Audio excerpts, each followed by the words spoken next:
Blandine à détruire vie à Sali, Sali peut à détruire vie à Blandine. Et ça, bon côté. Et moi, j'étais au courant de tout ça, mon frère. Moi, je ne m'en pas. Alors, réaction de la Guinée. Réaction à Benga Blandine. Elle est là, si il va voir la vidéo. Je l'avais appelé dès le début de cette histoire. C'était quand? Mais ça fait même 2-3 ans déjà, cette histoire. Ça fait déjà 3 ans. Mais oui, cette histoire. Moi, j'ai appelé Blandine. Je suis Blandine. Quand ton mari est parti en prison, j'étais avec ton mari.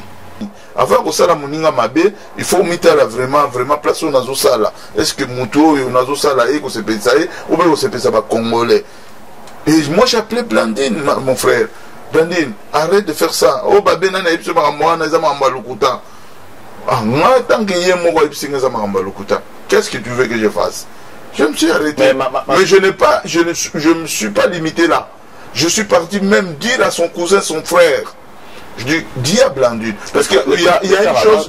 Mais oui, il y a une chose qui se passe. Hein. Moi et Blandine, nous avons des affinités un peu familiales à Katiba. C'est Jean-Marie Mboyo qui nous disait là, qui est mentor de Sali.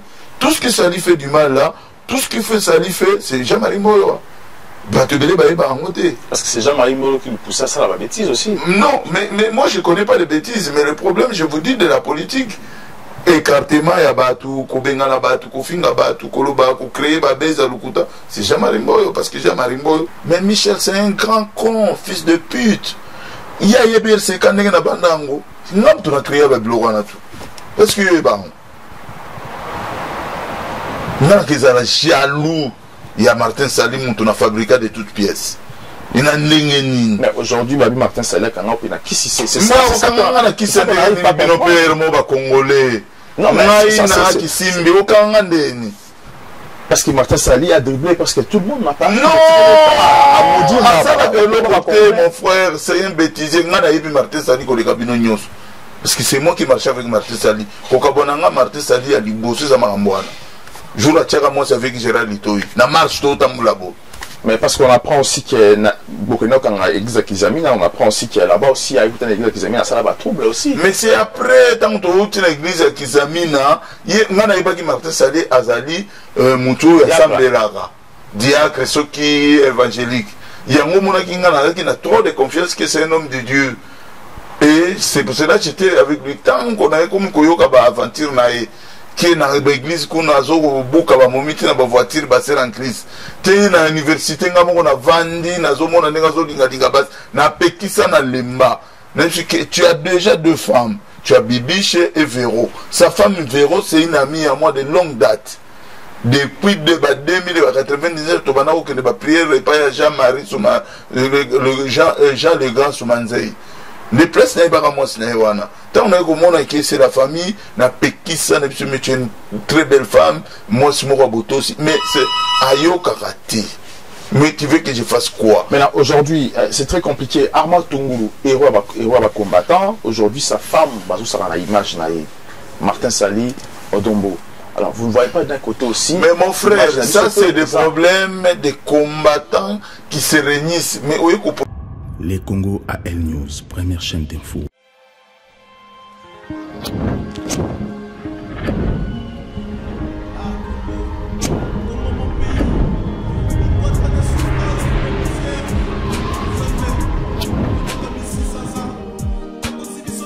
Bonsoir, bienvenue à l'émission Avenir le Congo. Le Congo est une émission où vous permettez de sauter la noce en République démocratique du Congo, dans la diaspora et aussi la diaspora dans la République démocratique du Congo. On a soirée à l'élo, tous se déplacer, tous se rendre visite. Na frère Nabiso, général Babé Massombo, au Boyebi, Azali Moko, Yaba Simi, combat en France et aussi en monde, Azali mobiliser, surtout les Congolais pour la conscience et l'État, Yambo Nabiso. Mais pour parler sur beaucoup de choses, donc, parce qu'aujourd'hui nous avons un problème sérieux, parce que les Congolais, ils ont un passeport, une ambassade à la diaspora, mais Bazali côté qu'il y a un passeport semi-bio, le bâtiment qu'il y a un biométrique, ce qui est autorisé actuellement, Bazali côté qu'il y a un semi-bio. Pourquoi et comment? Donc, frère Nabso Babé Massombo, elle est victime, il y a dossier à l'ambassade, c'est pour ça que tu es pas naïf, et tu peux parler aussi sur l'affaire du M23. L'homme du M23, où il y a ces troubles dans la diaspora, c'est qui vraiment, pour comprendre pourquoi, à comment il y a et quelle est la décision, il y a des combattants. Monsieur Général Bamasombo, bonsoir. Bonsoir Andrés. Voilà, bienvenue dans les Congo. Merci. Alors, tu as te parler un peu sur l'affaire du passeport. Tout le monde dit comment aujourd'hui l'ambassade n'a pas Congo, bazali ko traité ba congolais à diaspora parce qu'aujourd'hui ebele bazali ko se plaindre que le passeport bazo somba bazo ba problème ba mususu bazo menga bango ba mon na bango ba mususu bazo tekela bango ba passeport non biométrique. Alors yo vous allez victime. Alors, on peut expliquer comment et pourquoi vous allez victime. Il y a dossier à passeport maintenant. Merci, merci. La question ça fait un moment tout mon année, tout mon annité. Na sengi na diaspora congolais va au Kanga malamu. Au moni musala obiso moko to s'engager gratuitement pour na Congo ezali ko dénoncer mambozo le kanambo na biso. Ngai à chaque fois les kamomoko ya mabe et ya kanamboka na biso be la communauté na biso nazara prêt pour na mobiliser peuple congolais. C'est un problème très grave. Ozo le kanabanda ka batu nyonso mais il y a des congolais qui balinga kabale qui sa makambo boye. Pour makambo boye eza makambo moko toza déjà ba victime déjà ya république ya mboka na biso ndenge tozo kufa en même temps le même gouvernement de l'occupation ils ont tué biso même bato libanda parce que bato ba utiliser mingi ba passeport ezali bato bazo vivre libanda surtout bazali ba résident na ba pays au to vendre libanda. Par exemple, moi je suis réfugié, ça ne m'engage même pas. Mais comme na Congolais, il faut dénoncer yango. Et ça est anormal. Au moins passeport local ya moi na to tukozwa yango yango oyo et kotinanda ko na biso kaka lobby oyo lobby tout ça c'est qui yango le 10 mai 2017 et comme kaka lobby après ce qui 4 mois ou 3 mois, si je ne me trompe pas, il y a un goyo et aussi là, le 9 mai 2022. Ça fait 4 mois. Oui. Donc, ça fait 4 mois, tout le monde qui est comme il n'y a même pas de jours, passeport Oyo, annulé en gros. C'est qu'on peut expliquer biso. Banilé en gros pourquoi? Banilé en gros, soit disant qu'il va comme côté déjà, ils ont semi-biométrique pour la sécurité, il y a par ressortissant congolais, il faut tous avoir un passeport biométrique. Sécurité, congolais diaspora. Ils comprennent. Il y a congolais. Congo na Congo bango mo sécuriser en ôté. Si ko lelo na ba passeport de volu sécurité, ça c'est du vol. Bazo ba peuple congolais en souffrance.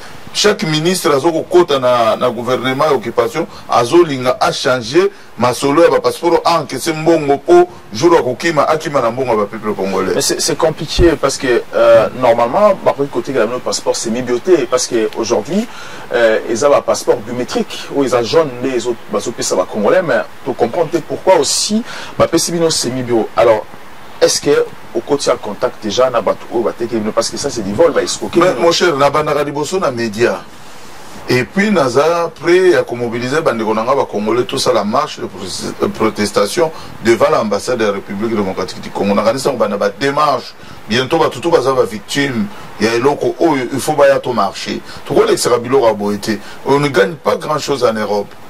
Mututu ayebi salaire azwaka. Et là, on se passe 800 € par mois, ils ont soumis 200, ce qu'on va mettre là, 300 € à boy, kakaboy. Bon, on soumis les lobby banilé nyons.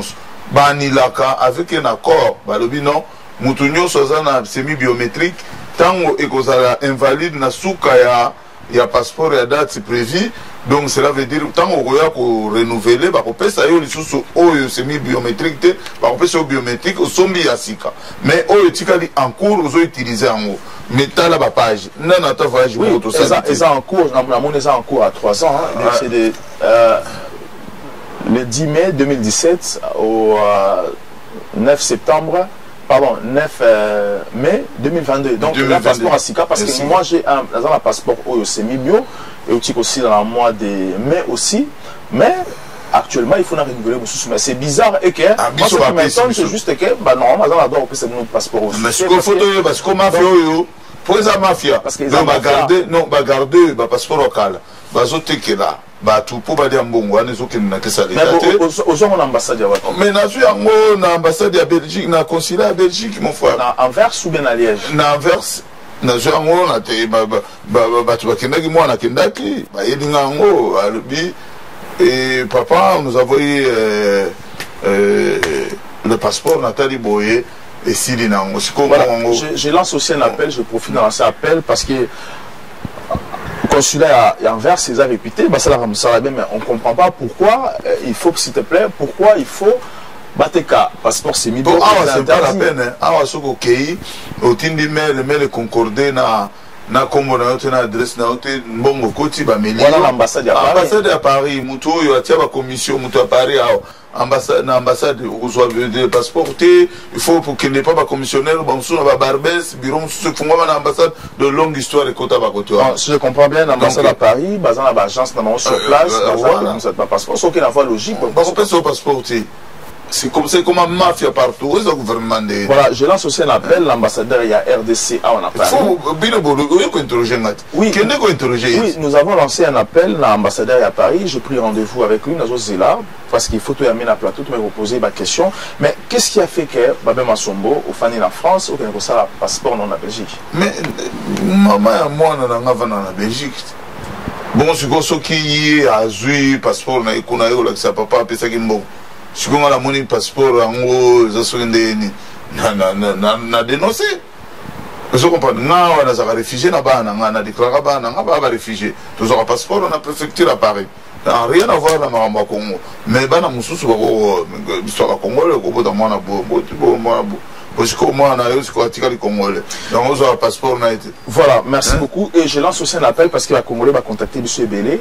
Il va dénoncer cette histoire. On a ambassade à Paris, tout comme à Bruxelles. Passeport 10 fois, 5 fois, passeport depuis même à l'époque. À l'époque, ça remonte à quelques années aussi, mais là, on se plaindre. Voilà. Babé Massombo, tu continues la deuxième partie à l'émission. Aujourd'hui, vous avez l'un des forces qui a combat à Paris. Aujourd'hui, Balongo Libino a combat. Parce que yo, au moment de combat, au représentant congolais dans le combat, aujourd'hui, ça dit pas contre les vrais combattants, contre les bateaux, ça va combat à solo, ça va diaboliser exactement les ça dit force dans bango pour na kolongo la batu na combat. Donc, balongo li na combat, tout comme balongo li pe batu mususu, y compris biso bata média. Alors, qu'est-ce qui se passe? Pourquoi vous avez laissé le temps na batuana, oyo, l'homme du M23, aujourd'hui, actuellement, bakangi na mwasi, il y a un combattant. Aujourd'hui, c'est décidé, on a besoin d'un combat. Qu'est-ce qui se passe? Pourquoi vous laissez tout ce temps? Vous avez dit temps où on a agir, les ordres dans le combat. Non, Andreas, au moins, c'est trop dur. Ça montre la mission à Congolais ou de nous, c'est que non, Balongo li babé dans combat. Et na sala gafté, na ibi na combatté, na zui moi si ya mutu na combatté, na sali li kamomo côté ya mabete, je me suis engagé gratuitement dans le combat, sans mandaté par le peuple congolais. Motion moko boye spirituel et là tanga na nzoto, na pris Kinshasa tina ya wana mobilisé. Ce que mutu alobaki officiellement que non balongo li babé na combat. Là je peux comprendre. Wana uye psinga kaka ki balongo secrète parce que mais na yebi batongo te okotangela nga bakongo.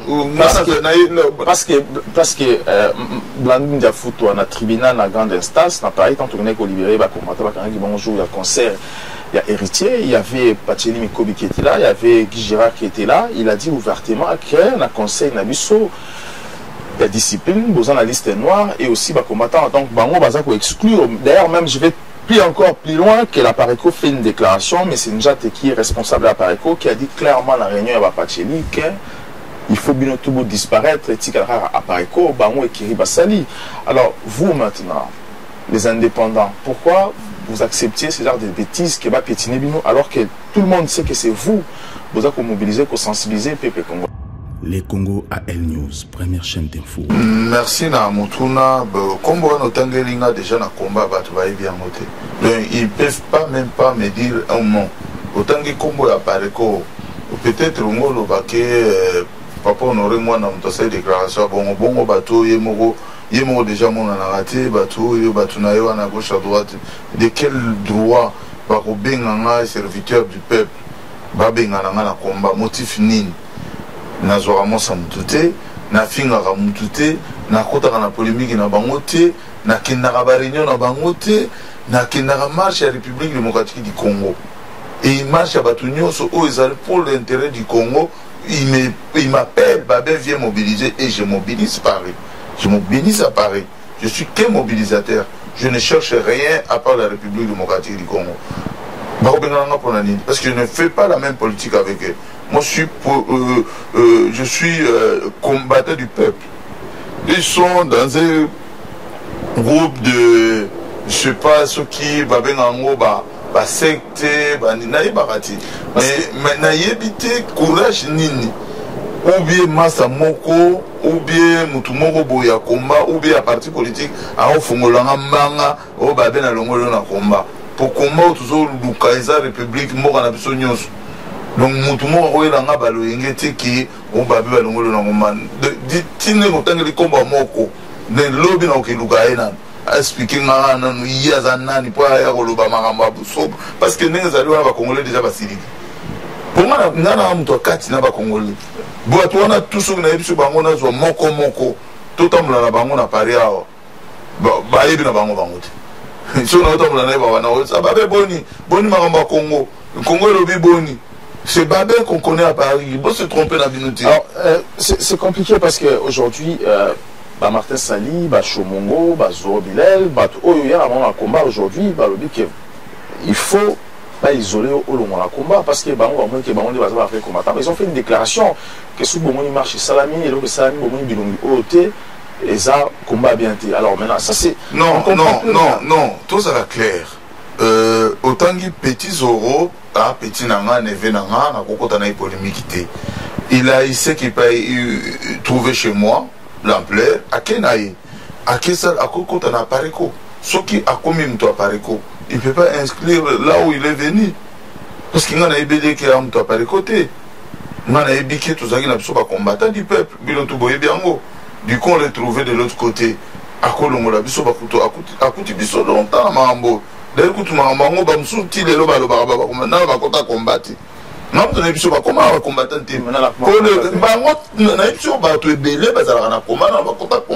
Parce que Bamba Lobi qui est combattu en 2010. Non, parce que bon, on a. Sali, non. Sali a combattu en 2010 pour y aller en 2010. Mais Sali en 2011. Jour où tu as quand l'ambassade pour la Liwa Arma Tungul. Nde Sali a ekosala makamne na ambassade ayo tuna likamni nezoleka na expliquer à minga na voiture na ye pona akritika nga place nga na garaki na voiture nanga nde na komi to changer ba téléphone tant to ekosala mobilisation le 19 février na bengi na téléphone Sali yaka to sala marche za boye 3 jours avant aye tout ça réunion na biso papa to pesi ba papier to bane ko mobiliser ensemble. Si le jour du match de 19, il était qu'un agent de sécurité au TBD na Saint-Denis. Na PCI bureau à Vero, total à Rababa, ou tout là, t'as rapport à marche. Bureau à Vero, ana. Bisous tout là qui on a papi, mon moteur qui on a à la tiro à Vero, il parlait pas. Et donc, mais au commissaire, comment me considère? C'est ça parce que. Non. Ce qu'on dit, c'est la vérité. Il faut qu'il n'y ait pas de polémique dans la période où il n'y a pas de problème. Mais je veux vous dire quelque chose. Donc, Sali, ce comme Lilo, coordinateur général, c'est moi. Oui, mais parce que Sali, Balobi, qui est à Kangabino, c'est pour ça que vous faites cette. Non, ce n'est pas une question de Kissi.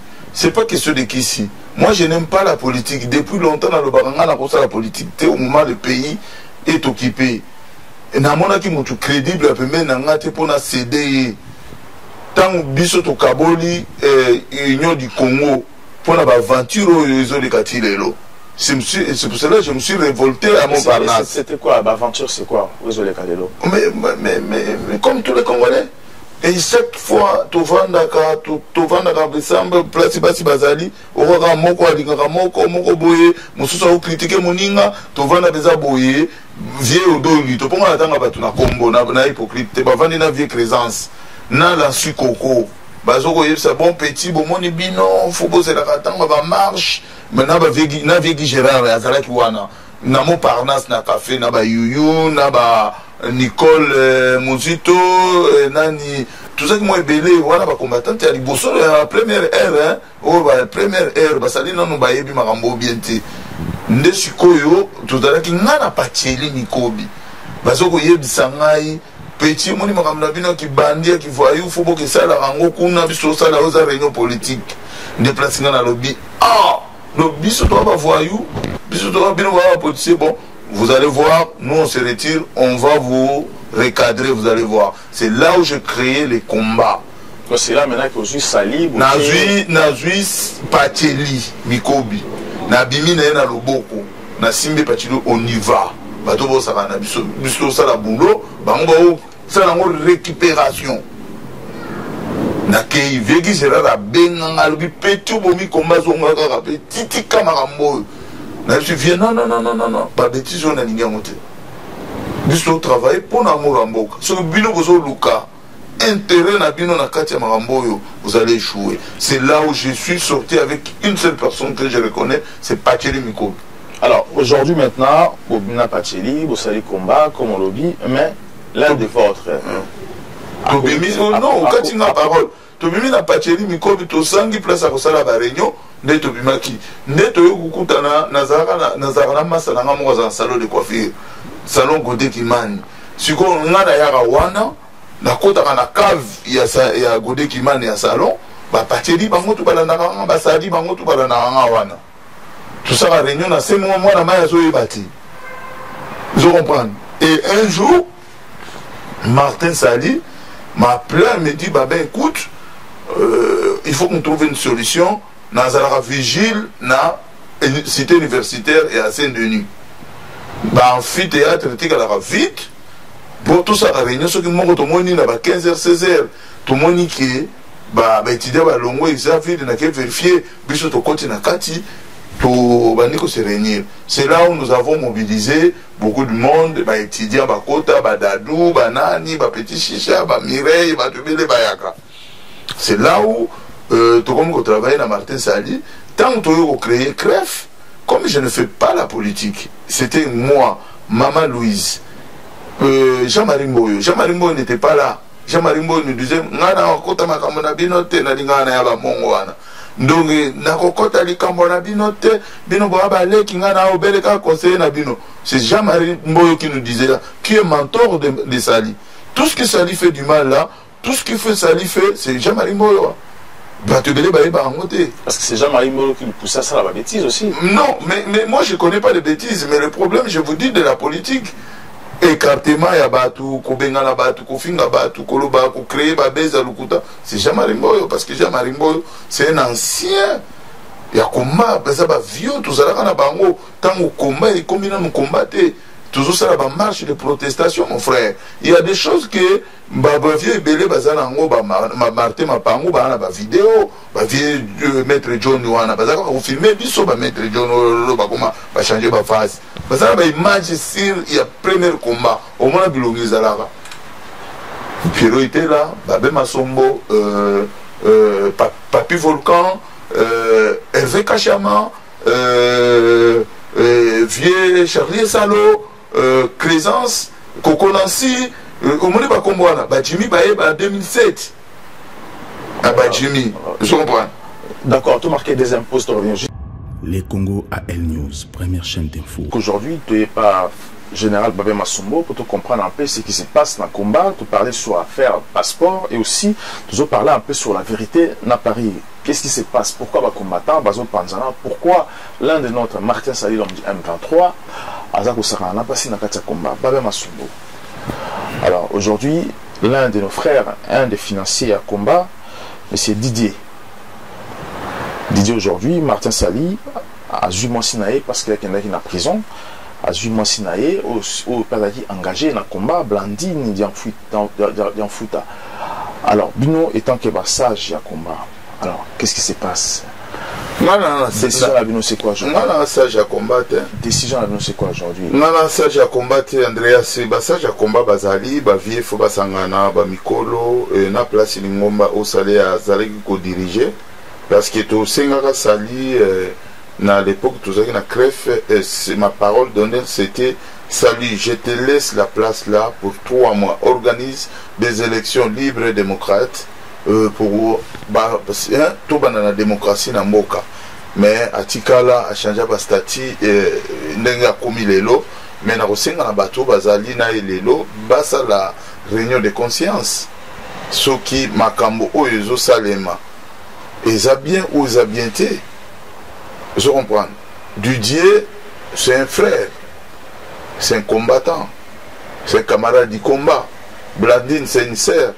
C'est une sœur du combat, camarade du combat. Parce que le combat, c'est comme si vous avez toléré, mais ça la bêtise. Parce non, que hier... toléré, yoka, toléré. Hier, c'était quoi? Hier, Martin Sali, le même a tenté, même à coucher la femme à Arma Tungulu.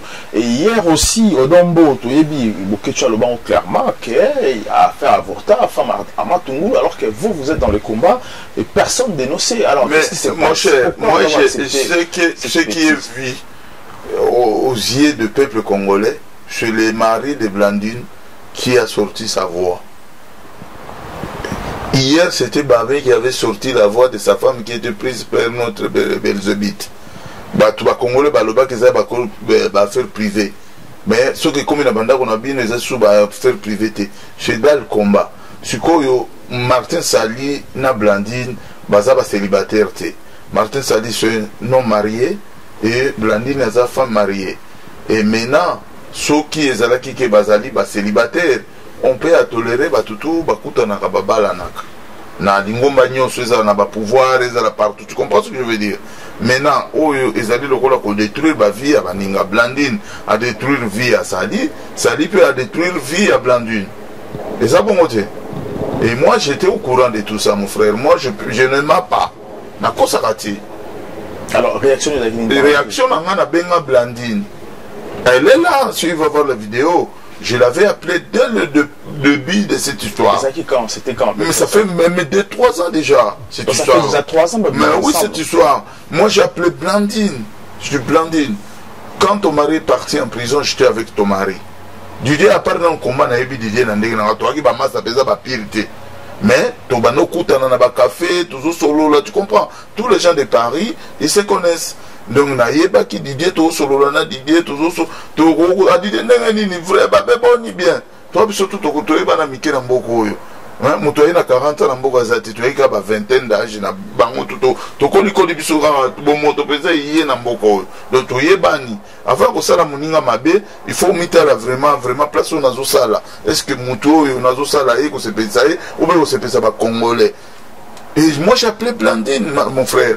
Blandine, arrête de faire ça. Oh, babé, nana, il faut moi, n'a pas lukuta. Ah, moi, tant que y a moi, il faut lukuta. Qu'est-ce que tu veux que je fasse? Je me suis arrêté. Mais je n'ai pas, je me suis pas limité là. Je suis parti même dire à son cousin, son frère. Je dis à Blandine. Parce qu'il y a une chose. Mais oui, il y a une chose qui se passe. Hein. Moi et Blandine, nous avons des affinités un peu familiales à Katiba. Niès Nanga. Bana Albert Benchita na bango baza moi ba bien familial bakuta na kuna en Belgique na famille Benchita papa côté il y a un nga ya moi sabala ndeko na bango ba Blandine mongo tant on a eu comprendre le quoi na se retirer nanga mais une fois ça le document j'avais dit à son frère dit mais non vous faites pas ça allez dire à votre sœur de ne pas continuer avec cet homme là mais parce que oyebi que la bêtise ou un combat, c'est comme ça, ils sont aussi poisse dans les toujours ça. Et ça, combattre. Et ça, combat dans Bango Blandine, na Sali. Parce que montrer aux gens que, aux jeux du gens que Bango voilà. 5, non, et ça, le coup Bango, yo can expliquer yo. Et ça, Sali na Blandine, bah ça, bêtise na Bango. Et qu'il a ta combattu. Et puis, bêtise, il y a RCK. De RCK, n'a pas dirigeant, n'a pas coordinateur. Parce que hier, j'avais appelé Michel. Je dis, Michel, ce qui se passe là. Quel Michel Obengaki? C'est où il y a la coordinateur sur la relation publique et à RCK. Michel, ceux qui ont tout ce qui n'ont pas comme la raison de Michel, il m'a dit ceci. Oh, vous avez complice, vous avez un Kamoboko et RCK. Mais Michel, c'est un grand con, fils de pute. Il y a des RCK qui ont bandango. Non, tu as créé avec le roi. Parce que bon. Non, qu'ils ont jaloux. Il y a Martin Salim qui a fabriqué de toutes pièces. Il y a n'engeni. Mais aujourd'hui, Martin Salim a qui c'est ça. Non, qui c'est pas congolais. Non, mais c'est ça.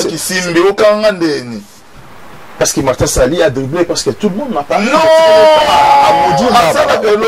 mon frère, c'est un bêtisier. Martin Sali, parce que c'est moi qui marchais avec Martin Sali. Kokabonanga Martin Sali a libosé ça marambouana. Jour la tchaka moi c'est avec Gérard Litoy. Na marche tout tambulabo. Mais parce qu'on apprend aussi que beaucoup de quand on apprend aussi qu'il y a là-bas aussi à écouter l'église Kizamina, ça va trouble aussi. Mais c'est après tant que tu l'église Kizamina, il y a pas qui Martin Sali Azali Moutou assemblée là. Diacre ceux qui évangélique. Il y a un moment qui a trop de confiance que c'est un homme de Dieu. Et c'est pour cela que j'étais avec lui. Tant qu'on avait comme Koyoka aventure naïe, qui est dans l'église, qu'on a beaucoup de moments dans la voiture, basée en crise. Tu es dans l'université, on a vendu, on a pékissa dans lemba. Tu as déjà deux femmes. Tu as Bibiche et Véro. Sa femme Véro, c'est une amie à moi de longue date. Depuis 2099, tu as prié Jean-Marie, Jean le Grand Soumanzei. Les places n'est pas moi wana. Tant on a comme que c'est la famille na pekisa na biso mettre une très belle femme, moi c'est mon boto aussi, mais c'est ayo karaté. Mais tu veux que je fasse quoi? Maintenant aujourd'hui, c'est très compliqué. Armand Tungulu, héros combattant, aujourd'hui sa femme, bazou ça dans l'image na Martin Sali Odombo. Alors, vous ne voyez pas d'un côté aussi... Mais mon frère, ça c'est des problèmes des combattants qui se réunissent. Mais oui, vous posez une question, on a résoudre. RCK, par exemple, Martin Sali, ils font des RCK et puis ça biso sur rapport, on a bango, on n'a pas de problème avec les autres combattants de RCK. Le problème, comment ils vont accepter Blandine et Martin Sali dans le combat? Déjà, nous sommes des victimes de Martin Sali et Blandine, le peuple congolais. Parce que d'un côté, la femme de Martin Sali Véro, il souffre moralement. De l'autre côté, Didier Massanabiso, activiste combattant, un bon financier qui donnait l'argent à ces gens-là.